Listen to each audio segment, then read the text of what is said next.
I wish good things to you who's watching this. I am Alexey and I welcome you to round 4 of Carcassonne Champions League 2024, the most prestigious Carcassonne league in existence for now, that has gathered 48 of the world's strongest players from 36 different countries and territories. And today in round 4, we will be witnessing an encounter from Group G between the player with the screen name hydrobaby from Taiwan and the player with the screen name mitaocat from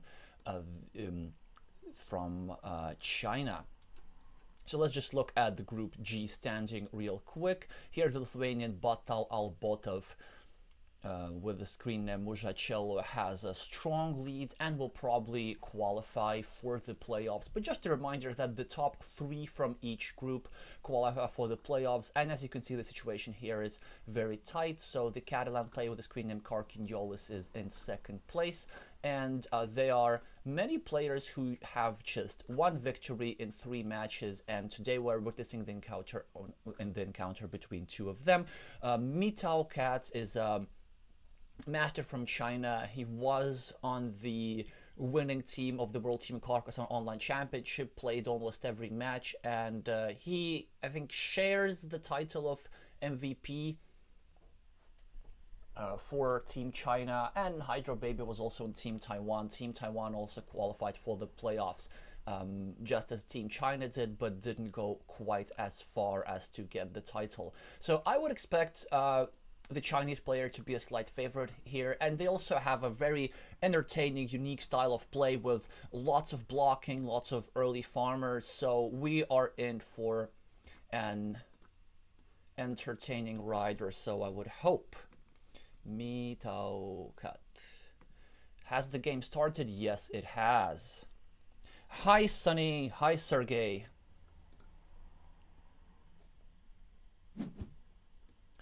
So, what are we having? 2 tiles have been placed. The Chinese player placed the red meeples, was first to go. He took 4 points for the city. Hydro here started a monastery. Oh no, it was the other way around. The Taiwanese player went first, started a monastery. Then mitaocat took a 4 points for the city. And then hydrobaby started. Wow. Okay, we're already witnessing some fireworks here. So the Taiwanese player started a city, then mitaocat sacrificed 1 point just to bother the development of that city. As I said, the Chinese player would do a lot of blocking, and then Taiwanese player said, "You want to block me? I'm okay," and just took this city piece and pushed that into this straight line. And honestly, a move that I'm not quite a fan of, especially against a player that you know does a lot of blocking, because the point is that the Chinese player can do something like this, which is exactly what they did, and try to attack 2 critical squares at the same time. So with that move, Hydro is basically giving more chances to get blocked, and this could be some psychological games. It's like, you know, you want to block me, just go for it. And it looks like it's completely going to work, because with this defensive move, it is actually impossible to block this square anymore. So a precarious looking situation, but the Taiwanese player gonna come out of that just fine. Because with this tile, like if you're mitaocat, what do? You could go here and tie for this city, but then there are still going to be 4 Doritos with a road that go into this square, and then black can draw this tile and claim a new road and everything. So as predictably, the Chinese player chose to do more blocking. Look at this tile goes over here. This square is very vulnerable. There are only 2 tiles that fit into this square, and if red manages to draw something that fits into this square, then this square will be completely dead, and this meeple will never come back to black's hand.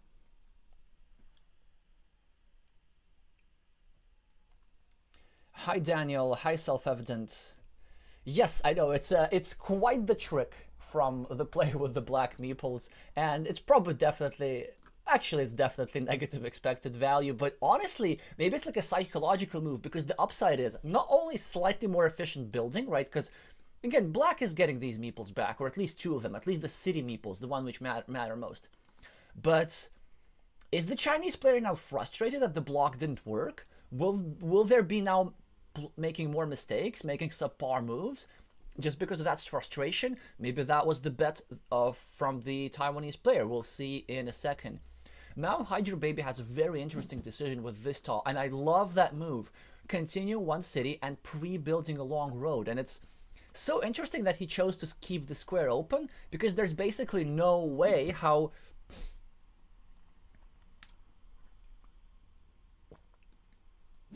red can block this. Red managed to block this square, so this meeple is not coming back, but at what cost? Like, juicy tiles, basically 6 points worth of tiles. So, the play with the black meeples plays some sort of indirect defense type of moves, makes it slightly harder for red to put something into this square. Red continues their city. And actually, this move is double-edged, because it could hurt black in the long run. So here's, yeah, exactly. Here's what's going to happen. Mitaocat is now going over here. Now this square is going to be kind of sensitive. And now, yes.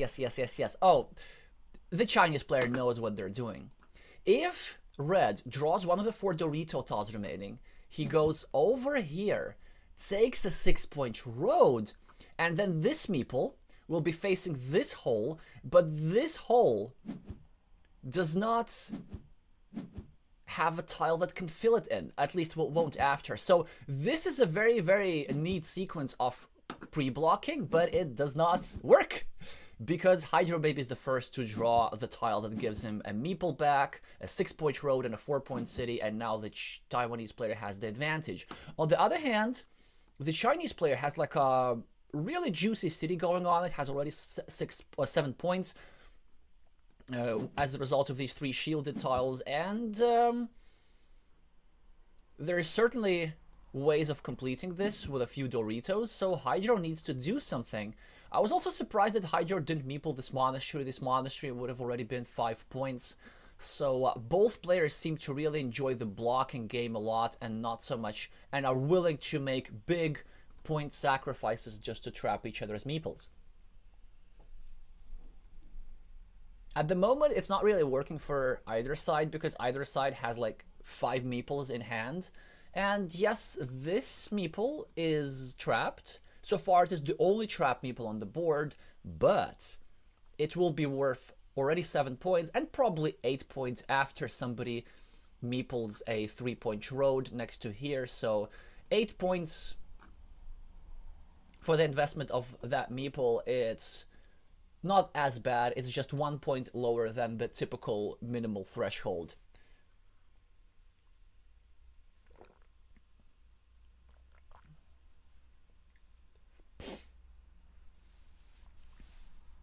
I see that there are quite many of you here on Tuesday European morning, which is a work day. East Asia, it's probably it's already evening, yeah, so it's probably after work for most people. But yeah, just meeple the like button if you're enjoying this encounter, so that as many people as possible can find out about this Carcassonne Champions League.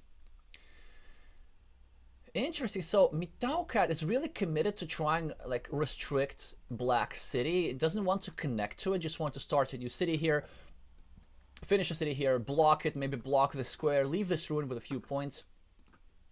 This comes at a price, because Hydro with this move is preparing a block of his own. And here it is, block complete. So there are no tiles remaining that can fit into this square, and as a result, this meeple has also been officially deceased. But look at this.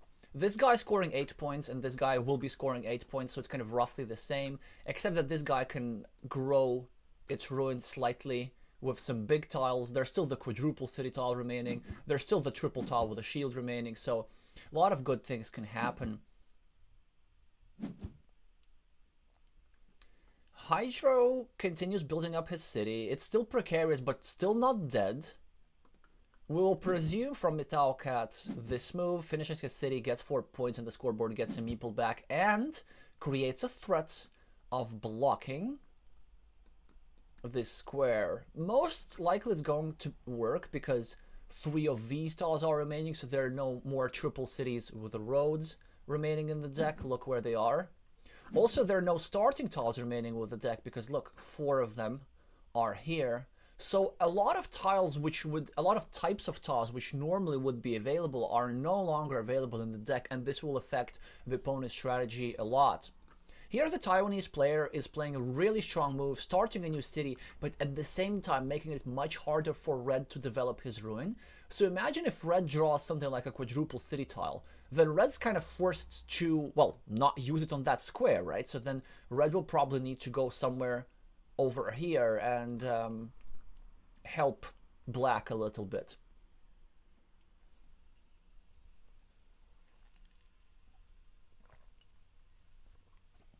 Hi Naleheim. There are indeed 6 championship matches today. I won't be streaming all of them because I just have some living to do and some other responsibilities. But you might check out some other streams. After this, we will go through the list. So what does mitaocat do? I mean, certainly an option is to go over here, right? Just score 3 points. An option which I probably like even more is going over here and starting a longer road, like a 5-point road. There's still many curves remaining. There are 7 curves, in fact. Yeah, exactly. So the Chinese player goes for the greedy move. I certainly like that decision. And then he can get a curve or something. And by the way, yes, exactly. Not use it here, but pick up the empty 3 points. So the play with the red meeples is going for aggressive scoring. In the meantime, Hydro is just managing to build up his city, and he's now 1 tile away from covering it up completely.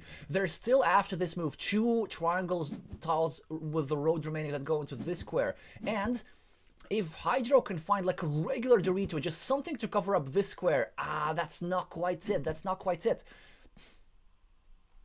Then, you know, this will be super, super dangerous.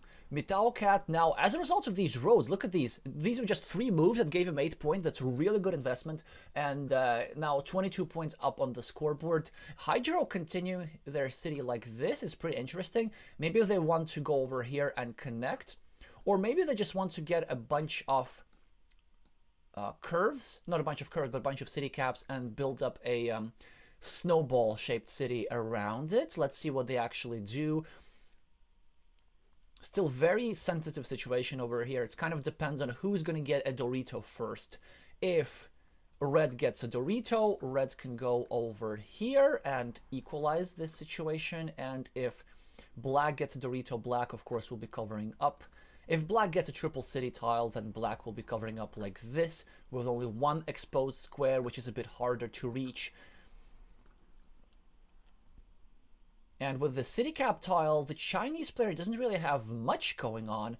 Well, they have 2, I think, reasonable moves. One is to go over here, start a new city pointing downwards, and then hoping to get a straight line after they complete the city, and then maybe kill off this square. Or this was the other reasonable move that I was going to say, kind of start a new city over here with the intention of further restricting this square and hoping that in case Black gets a triple city tile, there's sort of nowhere to run because they can't now go over here because this meeple is here.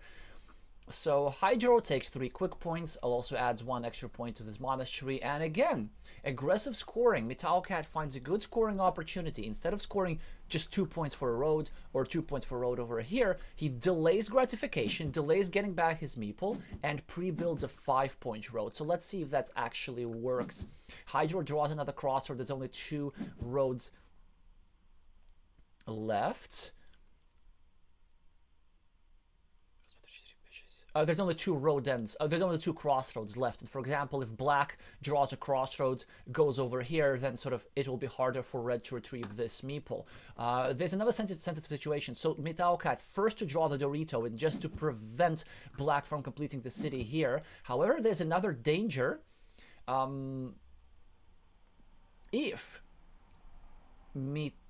If hydrobaby draws something like this or something like a Dorito, hydro could go over here and kill off this meeple, kill off this meeple, kill off this meeple, and as a result, they would preserve all the points for this ruin. That's 7 points, that's not nothing, and then make sure that they have one trapped meeple against 2. So this is a big threat over here, which is why, as mitaocat will probably expect to move like this, at least that's something that makes sense to me. But it also has another downside. Like if you go over here, then this square is super sensitive, right? And black can reattack the city from here or from here and maybe like win over a big ruin. So that's why he decides not to do it. This is super interesting. Instead, he just wants to prevent black from finishing his city, and he decides to delay the whole connection idea. And I think the plan of red is just to grab a city cap, as red did now, and get a meeple back, and make sure that he does not get his meeple trap. This is a very interesting sequencing, and I have to say I rather like it rather not, because I think red recognized that there are many more city caps remaining in the deck than they are triangle city tiles. So which means that red was likely to save his meeple, as he did, before black would be able to trap his meeple with a Dorito tile, as I was talking about. But now, a very poor move from the Taiwanese player, if you ask me.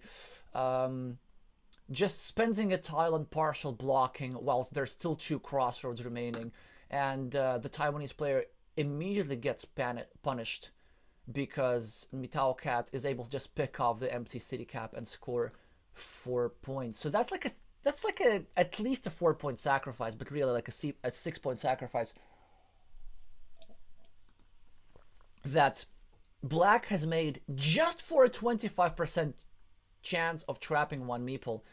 But also the idea of trapping meeples here, in this position, like when your opponent has 4 meeples, they don't need meeples. They honestly couldn't care less if this guy survives or not. This guy is dispensable. So red will just continue doing something else, and as a result of the scoreboard lead, they really don't need this meeple back anymore. Hi Glovier, hi Vika.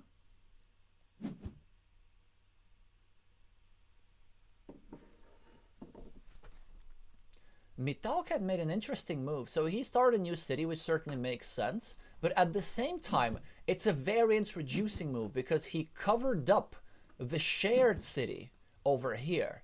And what red could have done, maybe like red could have tried attacking the city instead. But red decided that there's no point of trying to win a shared city,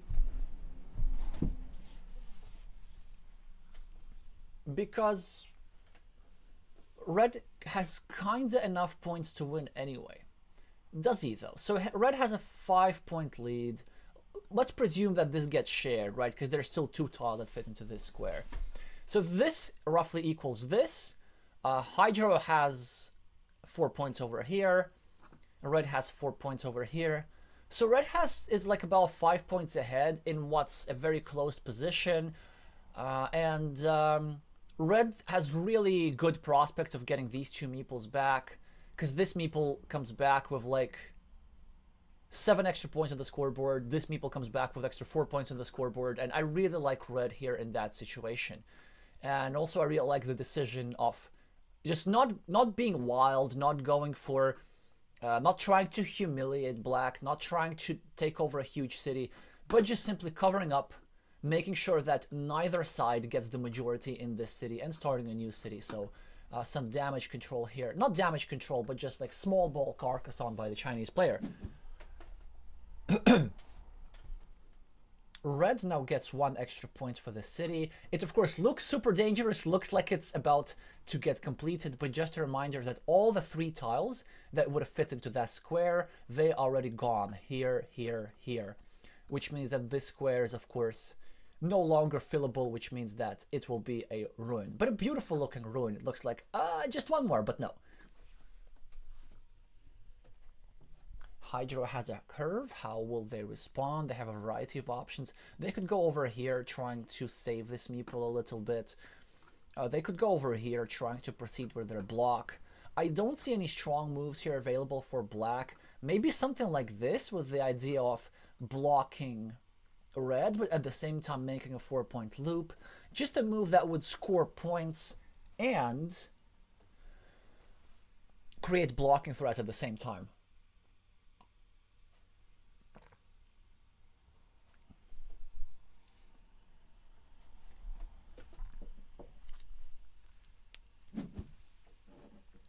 So he finds it, and you see now, kind of, what does mitaocat do? Do they defend? And I think the answer is no. I think honestly they should just go for points. They should go over here, start a ring road, and just basically allow Hydro to block this square. And this is exactly what they do. Like, the thing with meeple management and blocking meeples, trapping meeples, defending meeples, you just kind of have to know when to stop. Especially you have to know when a meeple is not worth saving. And it's certainly one of these situations, right? Because red will be getting a lot of compensation for the lost meeple. And now if you're Hydro, it's a problem, right? Because technically you can go over here and block red's meeple, but it's such a big point sacrifice, because with this tile they could, for example, score 2 points over here and create another blocking threat. Or better, they could go over here and start a monastery. They could go over here and start a monastery in a slightly worse spot. Like, there's a lot of things that black could do with the square. Honestly, actually going here and starting a monastery is pretty strong. Yeah, but black goes for blocking, and I guess it sort of kind of makes sense. But again, so many points sacrificed on blocking. Is this worth at least 2 points? This was 7 points this was 6 points sacrificed. 8 points sacrificed for the blocking of one meeple. Like, is it really worth it? Because in a close position, the meeple is kind of worth less than 8 points. And whilst Hydro is busy blocking, mitaocat just builds city caps, like quick points. Look at this. Like, the way he places his feature on the board is very organic. It's very hard to chase. So what does Hydro do now? I think I see an idea. This tile is a good tile for starting a field, and certainly having a field is something that Hydro will need to utilize his meeple majority effectively. So I like a move that goes over here, maybe start a farmer. Actually, I like that move very much, but he instead goes here, which I strongly disagree with, because it takes 1 point, and it is kind of creating the threat of completing this city. But there's so many blocking tiles. So if mitaocat puts basically anything in this square, then this square will be blocked and this meeple will be trapped. And by the way, with this move, mitaocat can go right. No, come. Why? So this is a big mistake. This is a big mistake by the Chinese player. Like, I cannot believe this, actually. Like, the move was, of course, to go over here and block black's meeple when you're ahead many points, and then you can finish this later. Because look at what's happening now. Okay, this also works. I mean, yeah, I still don't like this. It was like way too risky. He's trying to be way more efficient. So this move is also a blocking move. There's nothing that fits into this square. But look at this. This tile was still available. If black were to draw this tile somehow, black would have finished his 10-point city and started a 5-point road, and then black would have been right back in the game and actually with the lead. So red, they're really playing with fire here and not preventing the disaster scenario. This sort of worked out for red because red was able to block this meeple anyway. Like, there's yeah, there's 0 tile that fit into this square. Normally there would be 3, but all of them are already on the board, all these dagger tiles. But also, look at this. Hydro is now starting a field, but with a less efficient, in a less efficient way, in a way where there are only 6 points over here and basically no potential to develop this field. And also Hydro is now not able to continue the city because With the splitter tile, Black denied himself access to this piece and to further square to use this tile for further development. So certainly a lot of imprecisions here, and I'm surprised that the Taiwanese player is playing really, really quickly.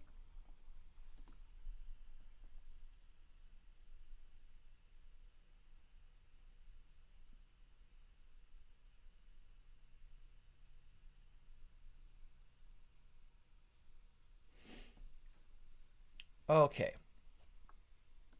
But what does Black do now? Actually, I know. No, not like this. I think what our people were suggesting in the chat was better. I think a stronger move was to go over here and place a farmer. And then draw the one remaining Dorito with the road and connect to the field like this. Because I don't see just how Hydro Baby is winning, really. I mean, this also makes sense, I guess, if Hydro draws like a straight line plus a curve. Yeah, that could also work. 1, 2, 3, 4, 5, 6, 7. So there's one straight line remaining. So straight line plus curve, and the idea is that Black would be with his 2 versus 1 majority taking over this field for like a sizable number of points. But had Black listened to the suggestion in the chat, then Black would be gaining 4 more points, because if this tile is drawn and goes over here, Black gets an extra point for the city, and also the field becomes longer because this castle would go into the main field. So these are, of course, minute details. Let's actually see if any of that works. mitaocat draws a curve. 1, 2, 3, 4, 5, 6, 7. I think there's still curves remaining. So how does Red make sure they don't lose the game? Maybe go over here, drop a farmer, just so that Hydro can't draw this tile and like expand his field. But it looks like Black simply just doesn't have enough tiles to accomplish all their objectives. Or does he? Let's see.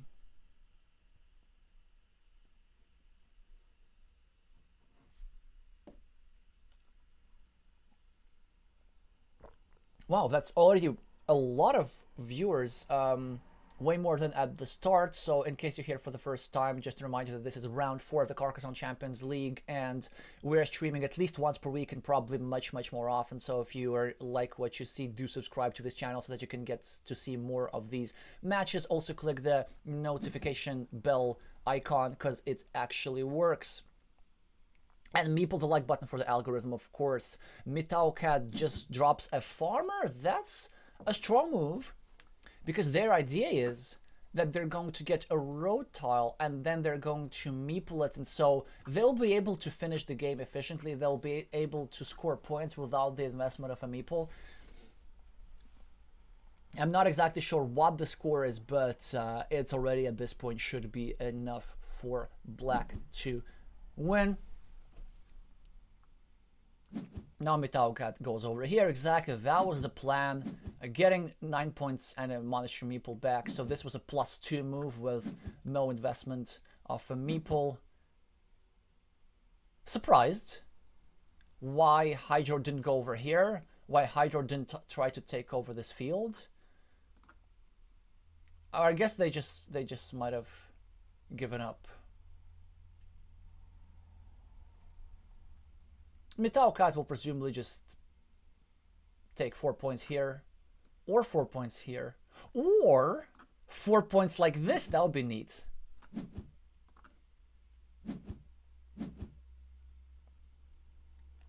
Yeah, so certainly a surprising sequence over here. In fact, actually Black could have guaranteed himself with the straight line move a win of the field, which would have been a few more points, I think, that this was. So this sequence gave Black 8 points, and this sequence would have given Black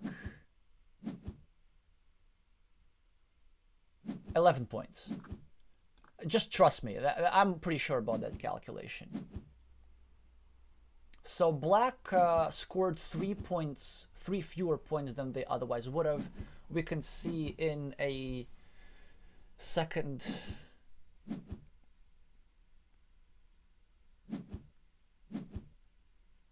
This would not have mattered.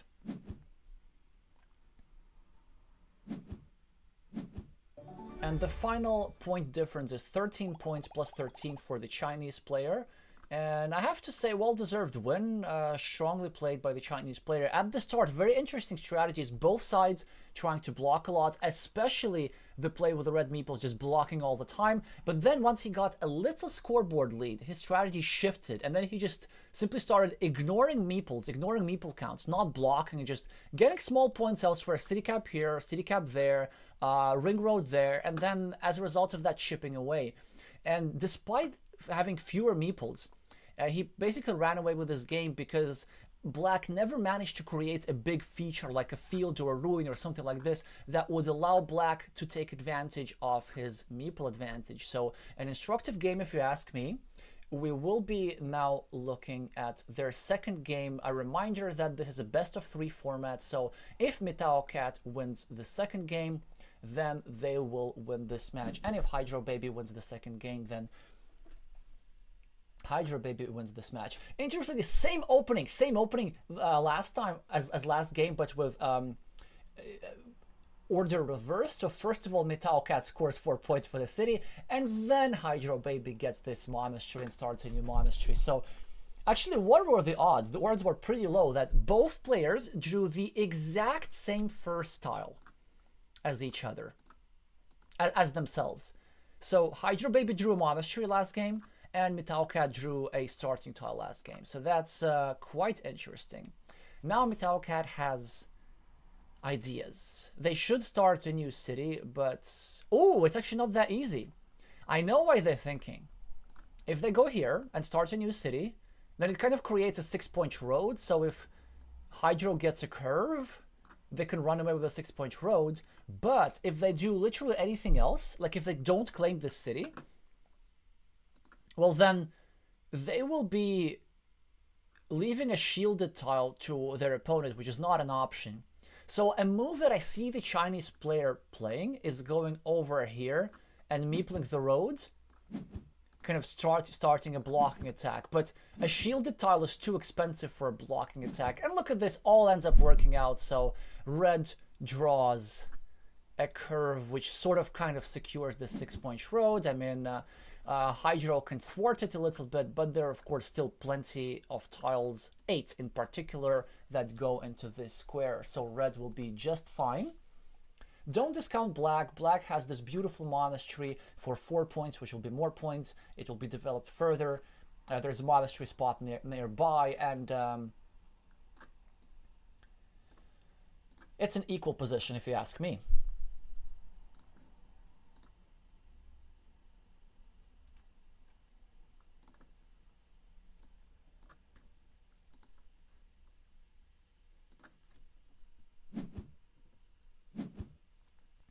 mitaocat starts a new city. Hydro finds a very nice tile for himself to equalize the 6-point road and at the same time sort out his monastery. So as mitaocat here, I think you never finish your city. You always go over here and take the freely available 3 points for the road, pointing the city cap downwards. Like, a lot of good moves can happen. It's yeah, and of course red finds it.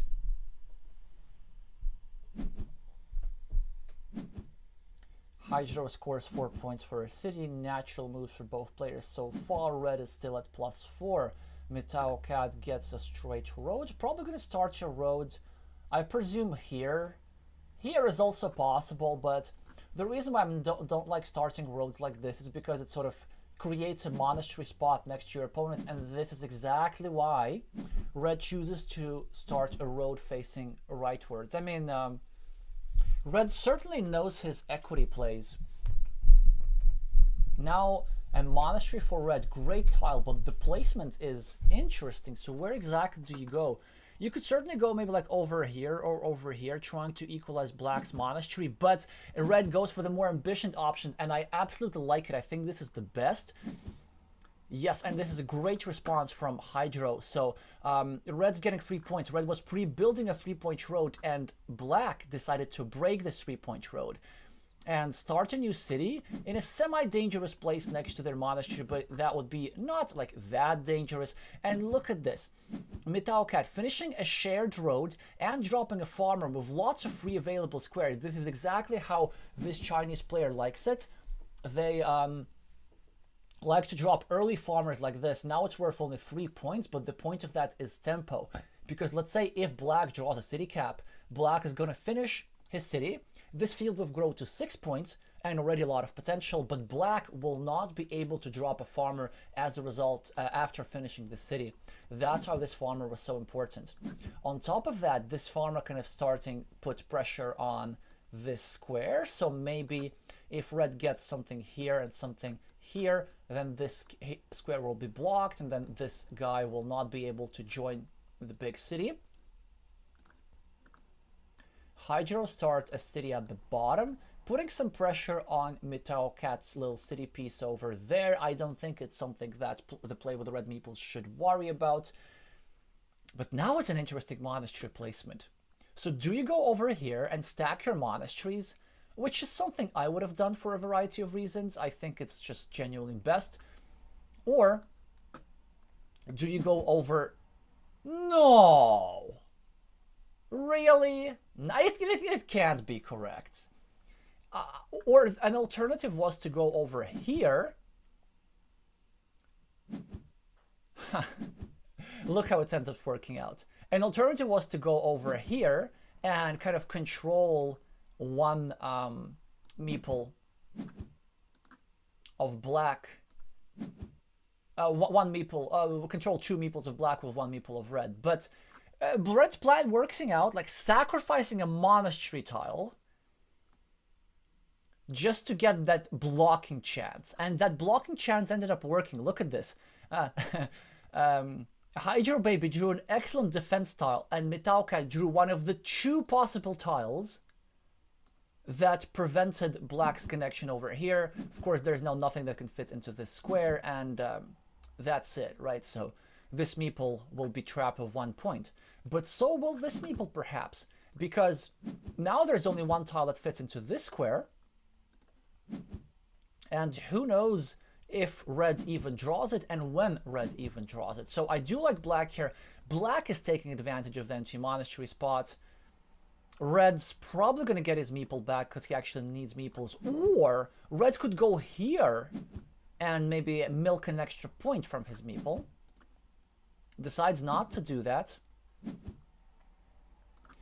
Black finishes a city. Red +4 on the scoreboard. Meeple count long term is equal. Of course, Black is ahead on meeples, but that's because Red has already a farmer. If Black wants to drop a farmer, Black will have to use a meeple. So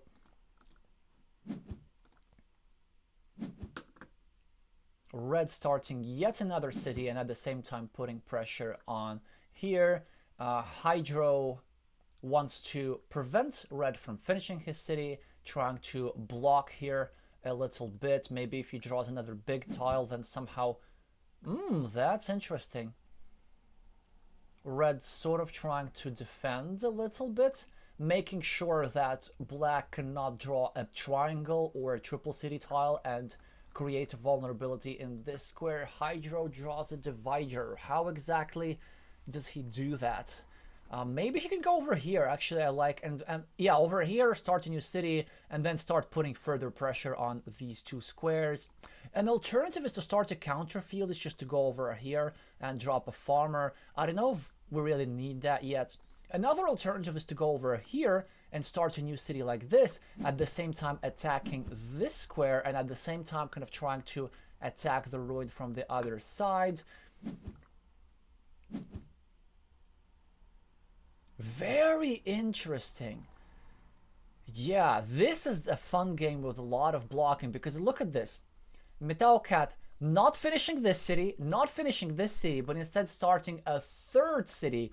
And you might ask, like, why would he do that? Well, the answer is he did this to block this square. Because the point is that Black won't see these meeples back for a long time, if ever. Normally there would be 3 tiles that fit into this square, but one of them is here and one of them is here, meaning that there's only 1 tile remaining. So there's already a 50% chance that red doesn't draw any tile that goes into this, or that black doesn't draw any tile that goes into this square. And of course, red, if you really needs to make it 100% chance block, then red could place a tile here, place a tile here, and then just build it up in such a way that nothing goes over here at all. The disadvantage of that move is that reds will be staying without a meeples for quite some time. In order to get a meeple back, red needs to draw either a city cap or a pair of Doritos to unify these 2 cities. Although probably if red were to draw a Dorito, if I were red, I would go over here, trying to eat up this little city first, and then maybe finish this city with 2 city caps somehow. Black continues his block, tries to go over here. Now there's also only 1 tile that fits into this square. Normally there would be 3, but one of them is here, one of them is here. So only 1 right-handed dagger tile remaining for red to complete his city. A strong move by Hydro would be to go over here. Yeah, here's what I suggest. Okay, so Hydro can go over here with his curve, adding 1 point to his monastery, but at the same time creating a threat. Yes, he finds it. If Hydro were to draw a Dorito tile on the next move, they could go over here and then make sure that red needs the same tile in this square and this square. And because there's only 1 type of this tile, this meeple would be permanently blocked. But it isn't permanently blocked right now. Whoa! Imprecision by mitaocat. Big imprecision. Instead of finishing this city, it was correct to finish the other city, because now mitaocat needs the same tile in 2 squares. That's a dagger asymmetry mistake, and quite a rookie one at that. I'm so surprised. Well, for now, red still has a scoreboard lead. Red needed to, red of course takes 4 points for the road. And exactly, this is the kind of problem. This is a field connection opportunity that mitaocat created for his opponent. Because had red finished this city instead, this field connection opportunity would not have been possible. So I am really surprised. Like, honestly, if black wins this game, this here, just choosing which city to finish, that's the deal breaker.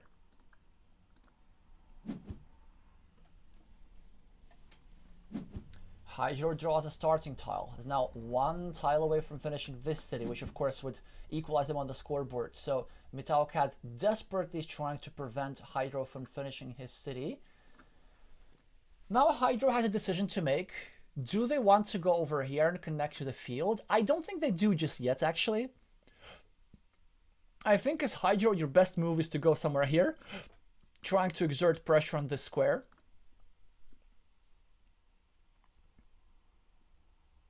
Because if you go over here, you kind of take away the 50% chance that you're going to draw this tile. But if you don't draw this tile, then red draws this tile, which means that red can go over here, and then black can connect to the field through this route as well. So actually, if you ask me, I think black should be very patient with this field, and I like that black finds a good move, black makes sure to go over here. If you're red, I would go over here, simply try to finish the city. Yeah, 50% chance, but the position of red is not that great anyway, so we might as well just do it. Or maybe we forget about it for a second. Maybe as red, we want to build a big ruin instead. And instead we just go here and try to build up this monastery and get a meeple back. Yeah, the kind of thing that I forgot. I mean, red is not doing too bad for himself because of the scoreboard lead. And there are many unresolved issues in this situation, such as this city, this city, this city, this little piece. Like, who's going to get the daggers? This is what matters.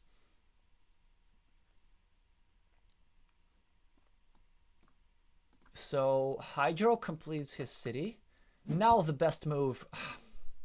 I was going to say that the best move for red is going over here and taking 3 points. But what red actually is going to play is sacrifice the 3 points and place this tile over here, trying to block this meeple. But in reality, it's not...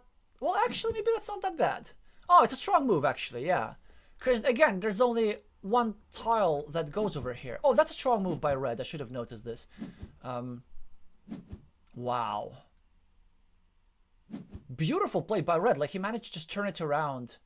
So, of course, now black managed to draw a perfect tile that fit into this square. And now we're back to square one. Red needs to try and... Ah, yes! This just shows you that blocking doesn't work. That's why I don't do this, okay? So this was like a decent idea, but look at this. Red sacrificed 3 points just to delay black. Then red sacrificed another 2 points just to delay black. And black drew the tile that finishes his city anyway. So actually, in this position, these moves are pretty decent. Both of these moves. And the reason why this move was decent is because red drew... black drew quite an unlikely tile sequence to finish the city. But now, as a result of these moves, red will still need to fight for this game.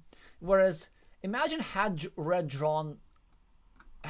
used this tile over here, and had red used this triangle for something else, the difference on the scoreboard would have been not 7 points, but 12 points. So, 5 points is quite the sacrifice here. Oh, and also on top of that, this tile that black drew is the tile that red needed for this square. So this meeple is now trapped. So there's a lot of negative impact that red got for them. The thing that red has going for them is that they drew the other dagger that would have fit into this square, so this blocking sequence actually ended up working really nicely. But this also gives black free reign to connect over here. This also makes sure, by the way, that this guy does not see the light of day. And again, had red finished not this city, but this city, now red would have been able to place this tile over here and finished the other city. So again, if red loses this game, it's definitely the dagger asymmetry stuff. Actually, you know what? Like, just a tip for those of you who want to play Carcassonne yourselves. If you have this configuration with 2 city caps next to each other, and you can finish one of them, just like try to really think carefully which one you're going to finish and try to imagine spatially like what's going to happen afterwards. How vulnerable is my other meeple going to become? How does this create any field connections? Like, what is my opponent going to do next? Because if you're choosing which city to finish, there's typically one correct answer.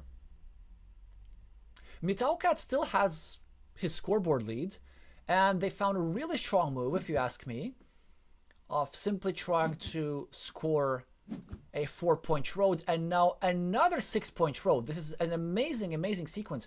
1, 2, 3, 4, 5, 6, 7. There's still 2 curves remaining, and 1, 2, 3. Oh, there's still 2 Doritos with a road. So this is just great for red. Black completes the field connection. Red now scores 4 points over here. Black now has thinking to do. Now, this farm is worth only 9 points, actually, so it's not that big of a deal. Yeah, so black decides not to attack this farm, but instead take 3 points. 3 clean points. mitaocat has a monastery. If you ask me, Mitao goes here and drops a farmer. I think that's the move. Because there's still many tiles to get this meeple back, and like you don't really need this meeple back. You just need to prevent your opponent from doing something nasty. So this is the move that we will see played almost undoubtedly. But in the meantime, let's do some point counting. So +8 on the scoreboard for mitaocat, compensated by this monastery. Then this monastery 6 points, and this farmer 6 points. So this is equal. But mitaocat has 4 points over here versus 4 points over here. That's fine. And then mitaocat has 6 points. So 5 for the road and this guy over here. So this means that +5, I think, for red at the moment, if I'm not mistaken. Now, how do we deal with this? Okay, this is actually a good... Huh. What do we do here? 1, 2, 3, 4, 5, 6, 7. Wait. 1, 2, 3, 4, 5, 6, 7. There is a 33% chance win. If hydrobaby goes over here and drops a farmer, and if they draw a straight line, they manage to connect to the field and gain not only 9 points for the field, but also 2 extra monastery points. So they will be gaining 2 extra points with that move, which will, so it's 11 points for that move, which will put them at +6. And I'm not sure if mitaocat has a way to get 6 points. Actually, they have. They can draw the remaining Dorito, but that's 5 points. Is the Dorito shielded?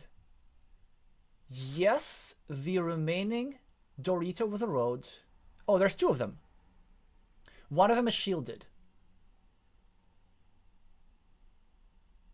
Okay, I think Reds will win this game by 1 point, if I'm not mistaken. If played correctly. But the idea is... Black goes over here, drops a farmer. Red goes over here, takes a ruin for how many points? For 6 points if that's with the shield. Black goes over here. Yeah, black finds the sequence, but I think it's not gonna work. mitaocat now has to go over here, and they probably will be winning the game with 1 point. Still, I think it's still the best effort by black, and it is possible that I like miscounted 1 point or something, so we'll see how that works. Now, did black have any other wins? Probably not, because if black goes over here, right, then black would still be 1 point behind, and black would have fewer tiles to play. So I don't think there was anything better that black could have done other than this effort. The main thing, of course, is that mitaocat needs to find this move. I mean, actually, it doesn't matter. mitaocat can also just add 2 points to this city. Yeah, he can just go anywhere, really, as long as he takes 2 city points.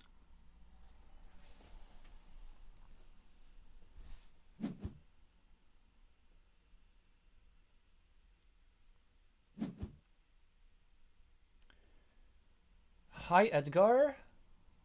Ah, okay, so there's the... I must have miscounted the tiles. Wait. Yep, still +1. Oh, wow. There was not the other Dorito, there was this. This is genius. Actually, no. There were many ways to win. There were many ways to win for mitaocat. mitaocat can take 4 points over here. mitaocat can take 4 points over here. 4 points over here, like it doesn't matter. Wait, or it does matter. It's going to be a draw. It's going to be a draw, and black will win. Because black was the second player. So black will win via tiebreaker. Yeah, I miscounted the... I took the wrong curve. I forgot that there was this one remaining instead of the Dorito with a curve. But this changes everything. So yeah, so this was in fact the strongest move that mitaocat could have played, but it doesn't matter.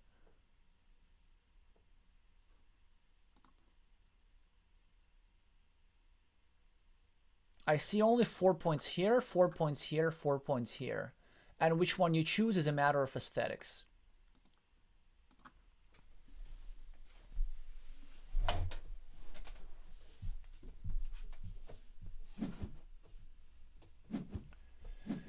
So black takes 4 points. Let's see if we had counted the points correctly.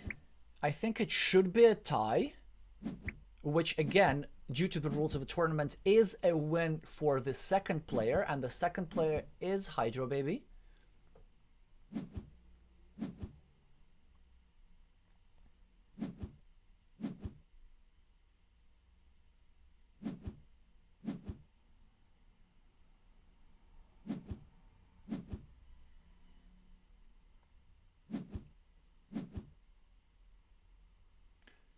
Yes, it is a tie. 9 points for black on the fields. And 6 points for red on the fields. And black wins. What a game. What a game. Okay. Well, certainly a beautiful find here by black.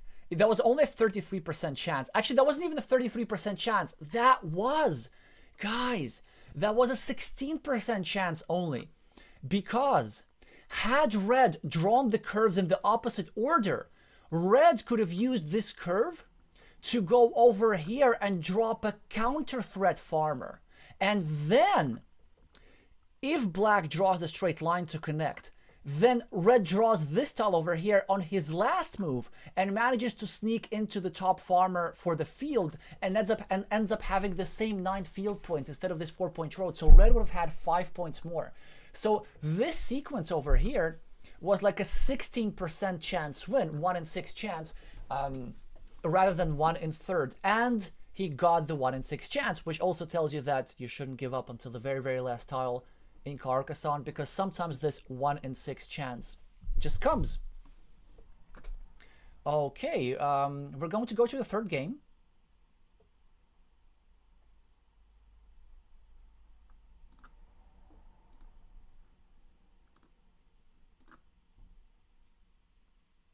Where hydrobaby is going to be the starting player again, and now hydrobaby is the one with the 4 points. They took 4 points over here. mitaocat took a 2-point road. Hydrobaby took a 2-point road. mitaocat started a city. Hydrobaby claimed this 4-point city, and now wow, okay, interesting use of a shielded of a triangle tile. Hydro chose to start an early farmer. Certainly the strategy of early farming did not work out for mitaocat in the previous game. But for now, it's working out quite fine for hydrobaby. This farmer has a lot of potential. This city here can be a nice rhombus in the end. However, for red, if red draws a starting tile or similar, red could get easy 8 points on the scoreboard with a potential farmer here. Then a farmer might be dropped here. Like, we're going to see a lot of small field fights here. In the meantime, the Taiwanese player 4 points ahead on the scoreboard. This is a reminder that this is round 4 of the Carcassonne Champions League, and we're watching the Group G encounter between hydrobaby and mitaocat, and the score is now tied 1-1. This is a best-of-3 match, so whoever wins this game wins the entire match, and with that greatly improves their playoff prospect.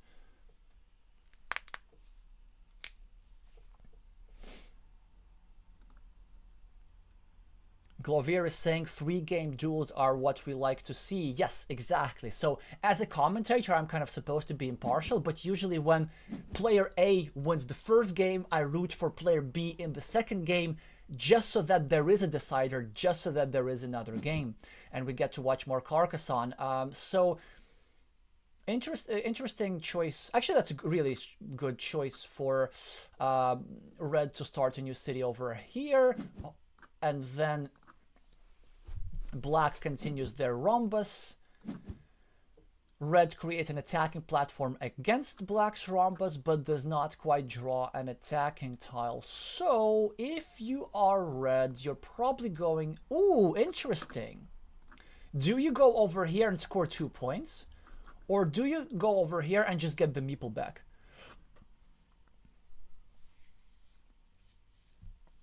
I want 2 points. I'm gonna go here. Yes, exactly. This is this is the more efficient use of tiles, because you get 2 extra points and then you have like stronger city threats. It's really not that easy to find. Hydro starts a new road at the same time, putting a lot of pressure on red's road. Red will be able to bail out, but how exactly does red? Oh, red can go here and drop a farm already, and then there will be still 4 straight lines. How red can connect to this farm with maximum efficiency. And this is exactly what they do.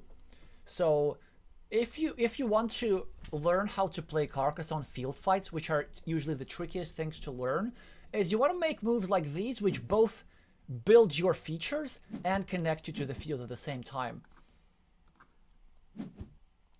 Interesting. So strong move by hydrobaby. Instead of continuing their city, they just take 2 points next to their opponent's city and prevent mitaocat from gaining 8 easy points. That's a nice sequence. Mitaocat now could finish their city, or they could do something else. For example, they could take 2 points over here. Mitao decided that it's actually time to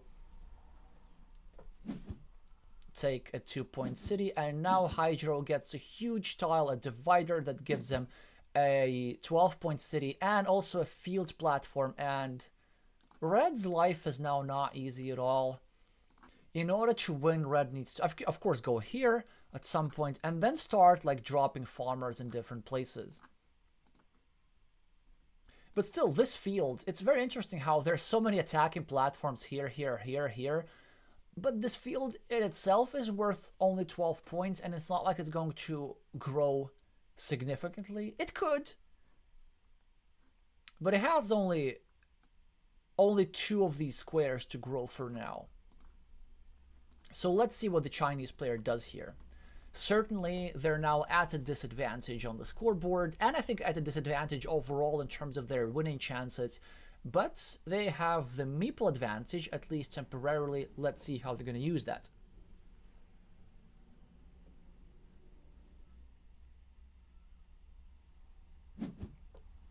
They indeed make the more natural move, securing their road, bringing the farmer into the farm.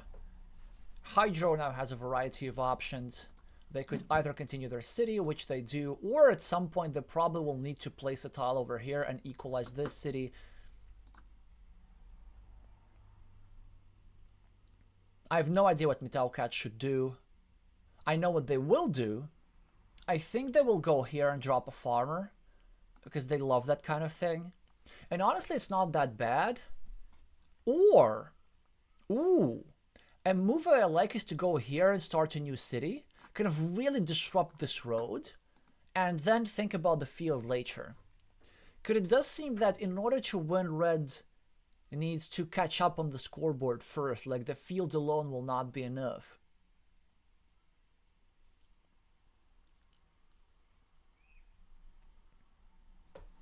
An alternative is to go here, like start a ring road, or actually, you know what? Going here and dropping a farmer is also not the worst idea. You're leaving an empty 4-point road and an empty city cap, but the chances that your opponents will pick up both the empty road and the city cap are fairly low.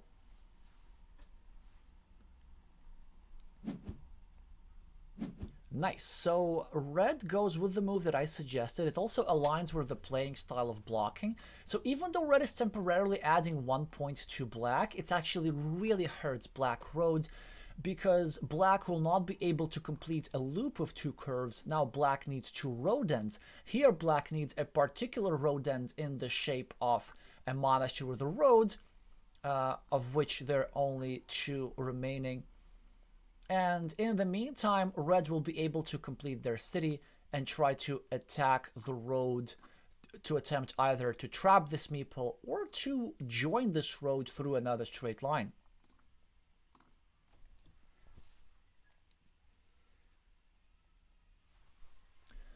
Hydro has a variety of options. It could probably go over here without a farmer trying to put some pressure on the road. Could probably go over here, which I like quite a bit, with the idea of connecting to the city and then maybe blocking the square in the future.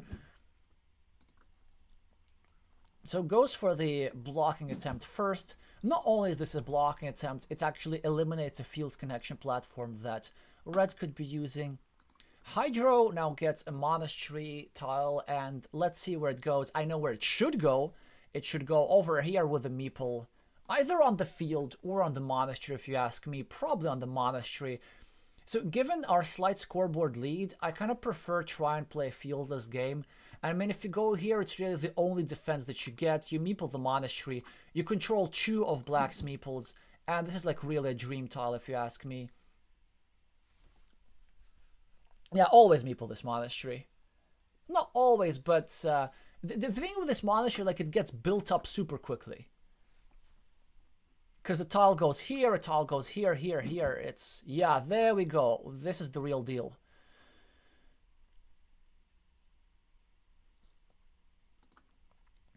It looks dangerous, but it really isn't. What did the Chinese player do? They could go over here, meeple this monastery. This move I love. I would have loved with a meeple. I don't understand this. 3 meeples in hand and down on the scoreboard. Like, we're not getting back into the game without scoring points. But let's see, maybe the Chinese player is kind of saving meeples for something else. But then, what is that something else if these are not monasteries? Okay, I don't get this.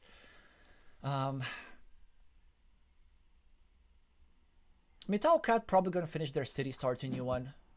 Ooh! Ooh! Oh, instead they decide to defend their road. That interesting. And drop a farmer. And I think that was the game plan. So the reason why they're saving is simply so that they can fight for the field. Farmer, farmer, farm, farm, farm, farm, farm, farm. Oh, yes. Oh, it's such a strong response. Look at this. 4 points for the road. Pre-building this city, hoping to get a Dorito to finish it. And then neutralizing this farmer, making sure that if red draws a road monastery tile, then not only this, but also this farmer join into the field. Both sides have dropped 3 farmers so far. Let's see what comes out of it. Reds will probably go over here, continuing their city, and actually this will be a real threat. 3 tiles away, Dorito city cap, something like this to finish their city. Not very easy to prevent that. Black connects into the field, enjoying the majority. Well, actually, yeah, black has dropped 3 farmers and red has dropped 2 farmers. So if everything here unifies, it's red who will have the advantage. Interesting decision for red. Red could either go here, continue his city, or red could go over here, finishing his city. If red is feeling very adventurous, red could even start a new city over here, but that of course would be a bit too vulnerable given that the tiles that would have go into that could go into this square are getting already scarce.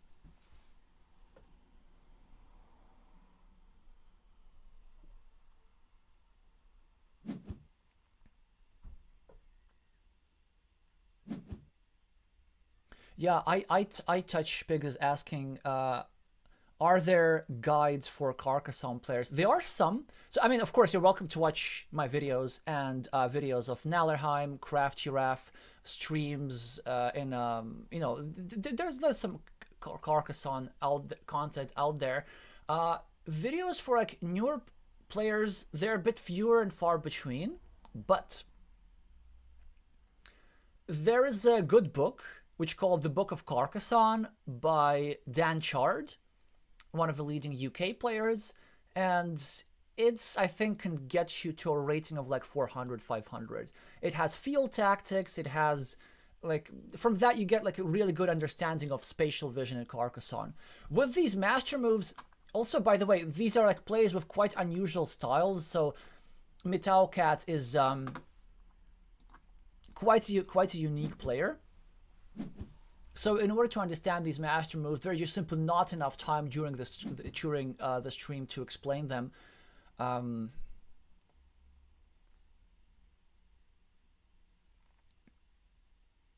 But yeah, there's some content out there. And also if you read Catalan, they have made a good strategy guide, a written strategy guide. So there's a lot of things to learn. Also studying master games and board game arena, just like watching others play. And of course here, we're watching others play. This is what it is.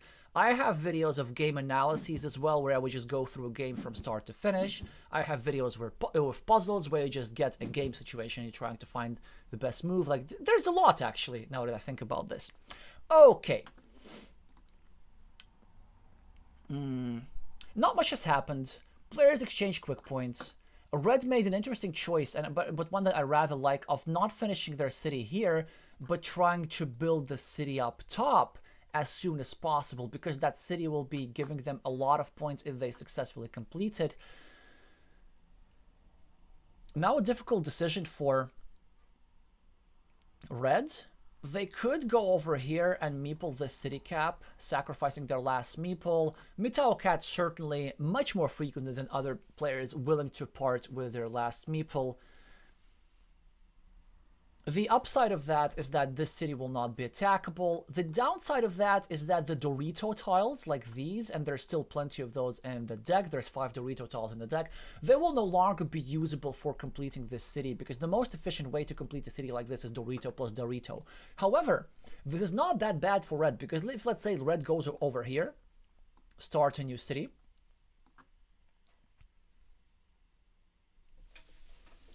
then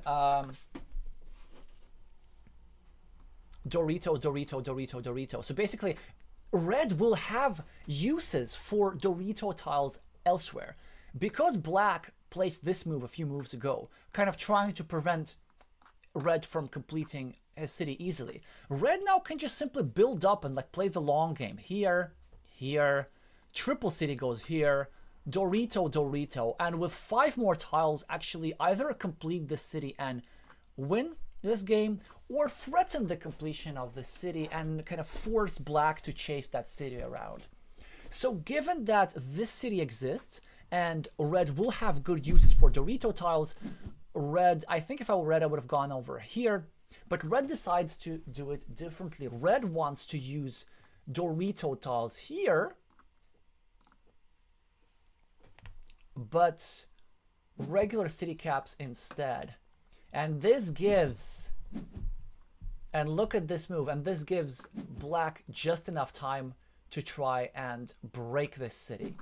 Even though it adds 1 extra point to Red, it's now so much harder to complete. Red now needs 1, 2, 3 tiles, and moreover, Black is threatening to grab a Dorito tile and kind of block everything over here. This city, this road, this monastery. And this is a great move by mitaocat. He does not go immediately saving the spot, but he first chooses to threaten the completion of another city and make it slightly harder for Black to block this square. Now, but Black draws a huge tile, and I do believe it will make them much more likely to win the game. Monastery with the road, finishing their long road and getting 8 more monastery points, and also hydrobaby gets the second monastery. So he got double monastery, then that's it. This is just lights out. I can't see mitaocat coming back from this, or can I? These 2 monasteries are just wild. The problem with Black drawing both these back-to-back monasteries is the fact that now this square is dead, so this meeple is dead. Black is still threatening to complete this city and probably drop a farmer.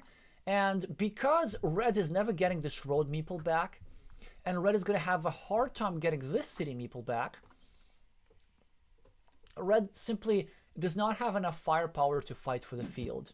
Well, maybe if they go here and get this meeple back, this could actually work.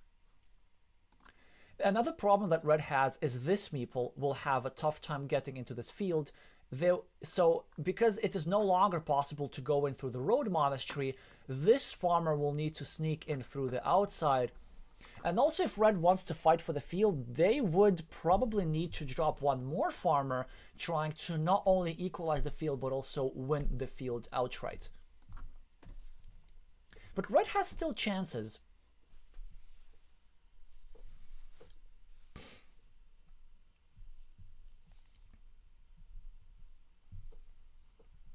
Self-Evident is saying this is a game that is decided purely by luck. I have to disagree here, because there were many ways how to steer this game. So there were these 2 monastery holes, but both players kind of cooperated creating this situation. Because think about this, there are 2 monastery tiles. Half of the time, one side draws one monastery, the other side draws one monastery. 25% of the time, mitaocat draws both monasteries. 25% of the time, hydrobaby draws both monasteries.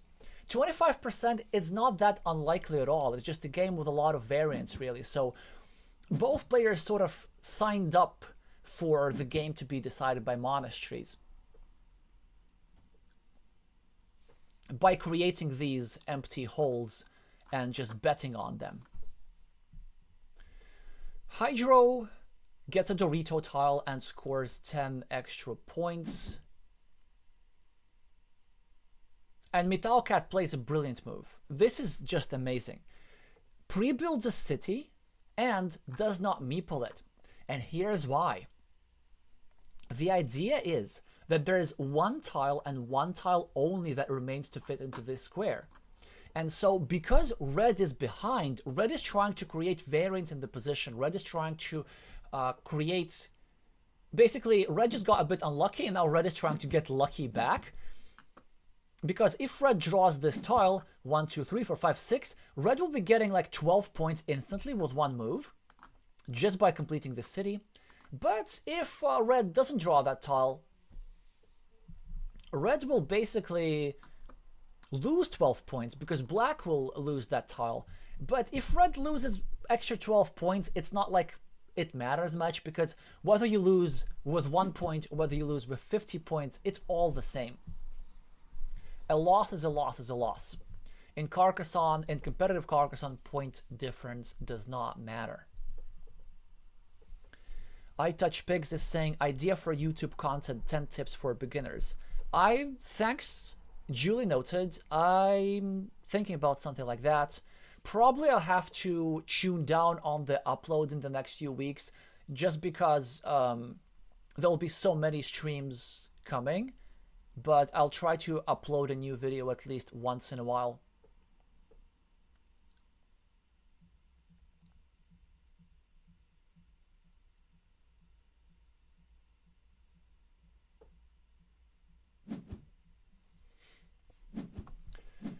So Hydro just calmly takes 2 points and their scoreboard lead goes plus 22. And look, look at this. mitaocat drew a tile and tried to complete the city, but now mitaocat lost the coin flip. And I think after that, this is it. hydrobaby drew a 12-point city, and this is rough.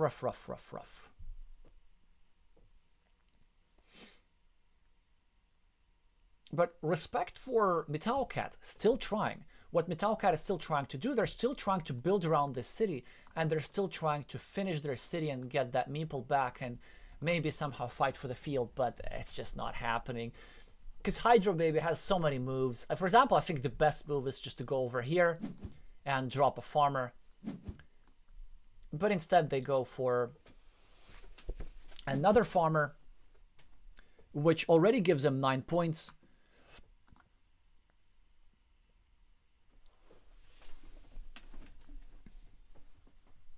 And they might even join this farm later just for the sake of it. So red tries to still fight for the big farm, as they should. Hydro can maybe go over here, something like this, just to break up that city a little bit more. You could also go over here. No, maybe like over here. Preventing a field connection opportunity from below. Instead, he goes over here, which also makes sense, preventing easy 4 points for his opponents. mitaocat finally gets a crossroads and a meeple back.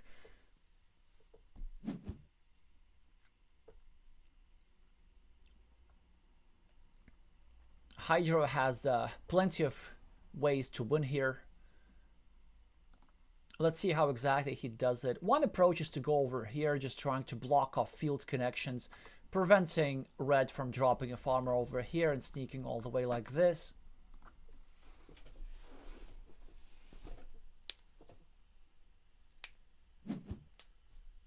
This is exactly what he does, trying to be precise.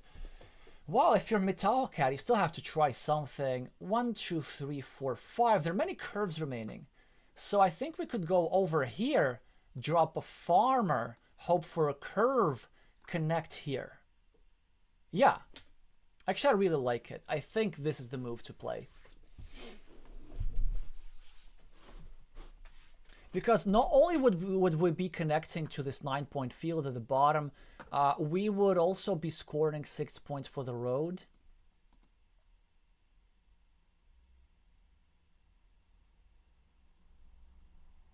An alternative is to go over here and drop a farmer straight away. It looks dangerous, but given the large number of curves remaining, so there are still 4 curves remaining, this tile, this square is actually close to unblockable.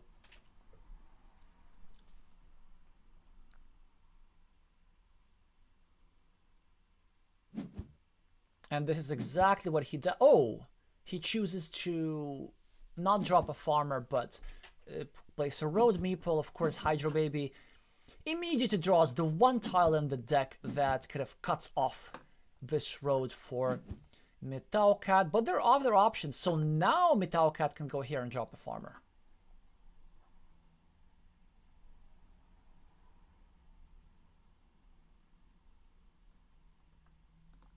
Or maybe they could go here and drop a farmer and hope for like just a bunch of curves. Okay, he goes for the normal farmer first. Hydro is probably going to drop a farmer here, or maybe start a ring road, or maybe just connect the field and go here.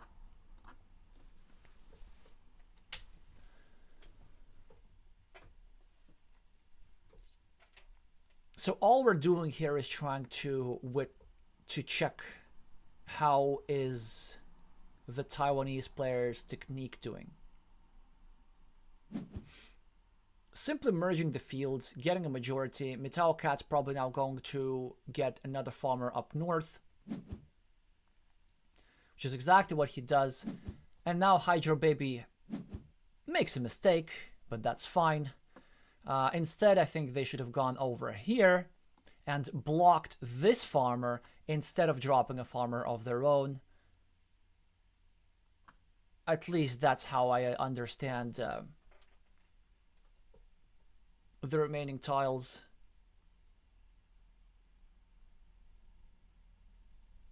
But when you're winning, it doesn't matter how exactly you're winning, so...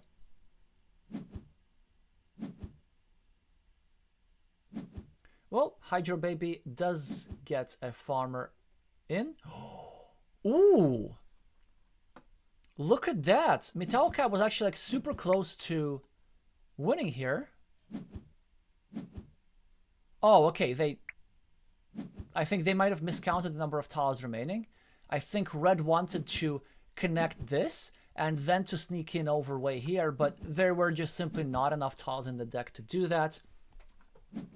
Also, this move on the right was actually just one of the many ways to win because there were so many road tiles remaining. So as a result, just a plus 60 blowout, plus 56 points, plus 54 point blowout in the third game. So this is how high variance Carcassonne games go. This just shows you the power of the monasteries. Look at these 3 completed monasteries for 27 points, and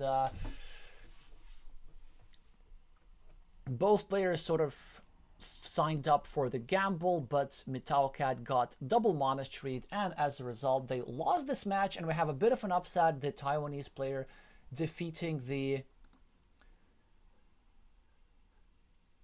one of the treasures of the Chinese national team at the World Team Carcassonne Online Championships. And with that, this changes the whole tournament situation. Wait. Oh, okay. I put the score wrong. This is like so interesting because I assumed before this match that mitaocat would win. So I almost keep... I even accidentally put the score wrong. iTouchPig is asking, do competitive games ever involve expansions? Typically, no. Some countries have exceptions, But these wouldn't be national championships. Oh, for example, okay, so the Mind Sports Olympiad has a Carcassonne expansions tournament. But when there would be a competition with expansions, it would typically be in addition to like the real competitive competition with two-player base game Carcassonne. The reason for that is I would say that the two-player base game is complicated enough as it is. And in expansions, typically there are more different tiles, there's more variants, and so the best player still is more likely to win, but not as likely as in like regular competitive Carcassonne with base game. Okay, so let's look at the tournament situation here. Well, yeah, so Group A, that's not the one. Group B, I'm doing pretty alright. I had an interesting match yesterday against Chris Tucker with the Screen and Fanatical Lime. So far 4 out of 0, but still I haven't played against Uiskuri, who is the 2017 world champion and will be battling out for the first place in Group B. If you want to watch that game, it was actually streamed on Twitch by Vamos Cosmos Gaming. The link to that is in my community tab. I think the stream archive is still up there. So Group C, predictably, Nalaheim, currently the highest rated player on Board Game Arena, is still at the top. Group D, also interesting situation. We might have to look at a while three players with 2 wins. Zaharik, who's one of the organizers of the tournament, just trailing slightly behind. Here again, it's Group E, the 2 highest rated players, both were over 800 rated on Board Game Arena at some point. Viv and Zekrid enjoying their perfect records. Group F, so we have the 2016 world champion in first, 2023 world champion in the 3rd place, and the 2023 silver medalist of Mind Sports Olympiad sandwich right in between. Group G, that's the one that matters. Okay, so after this match, hydrobaby got his 2nd win, and he's now going to have 4 wins and 5 losses because he won 2 games and lost 1 game. And this catapults him to shared 2nd place with Carcassonne. But the thing is, Carcassonne is playing later today, and they've played fewer matches. So if Carcassonne loses, then hydrobaby will be in 2nd in the qualification zone, and if Carcassonne wins, then hydrobaby will be in 3rd. Also, actually, kind of tied. Yeah, they will be in 3rd, in clear 3rd. So a lot of still depends on how the last round is going to go. mitaocat's chances are not great, but if they manage to win their last match, they will be on 2 wins. Actually, yeah, they would find it really, really difficult. Maybe they can qualify over tiebreakers, but certainly the situation in Group G is convoluted. So is the situation in Group H, as we see 3 players on 2 wins. And actually, these are the 3 players that are most likely to qualify, because the 3 players on 1 wins, they all still have some work to do.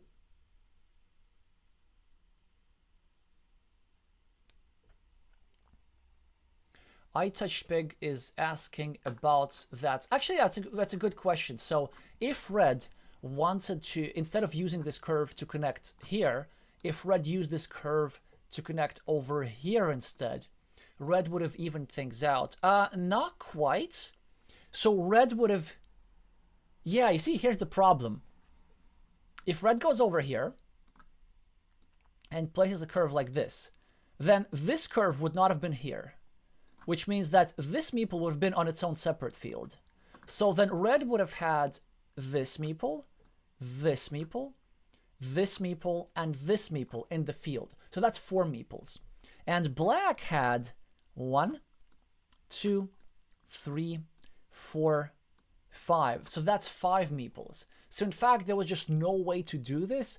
Red needed like an extra meeple to an extra tile even to go over here, and even that would not have evened the game. That would have only evened the field. So what was the main field was like 1 2 3 4 5 6 7 8 9, so that's worth 27 points, and here red was having 6 points. So basically, as a result, if red somehow magically managed to get in these guys over here, then red would have reduced the point difference by 21 points, which means that red would still lose by 33 points. So there was just no miracle that could have saved the game for red, at least not after black drew this coin flip and managed to take this 12-point city. So back to this is the tournament situation. I'll be streaming in a few days because the thing is, players are not always very quick with scheduling their matches. We can see that for some matches we don't even know the match times. Anyway, whenever there's a new stream, you'll find out it on my community tab and my Board Game Arena profile page if you're on Board Game Arena. So today the thing that matters, there will be more matches. I won't be able to stream any of them, but Mushacello Charoling, that will be interesting. Definitely the Lithuanian here will be a heavy favorite. Complex VNH versus the Icelandic champion Bobondi. Again, the more experienced player would be the favorite. This one will be a close one. Gottfried versus Trompowski. Both of them are in the very difficult group F, where there's 3 world-class caliber players playing 2 world champions. And in the same group, Osno versus someone you know, which by the way would be a rematch of the 2022 bronze game medal match from the World Team Carcassonne Online Championships. There, I think it was the world champion Vladimir Kovalov prevailing over Osnofak in a close duel, so certainly Osno will be looking for a rematch. And the last one today, the dessert, is going to be the duel between one of the Greek players with Queen MB-S12 versus Vivian Chalot from France, where I'd expect there's like a 95% chance of the French player winning, but still worth watching simply because one might learn something.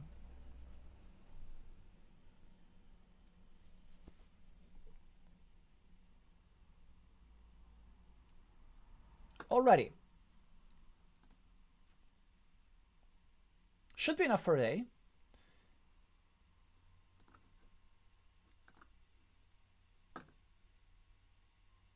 I'll let you know of any future streams. Don't forget to meeple the like button for the algorithm if you like this video. And if you're here for the first time, make sure to subscribe if you want to see content like this more than once. Thank you so much for watching, and I'm gonna see you soon.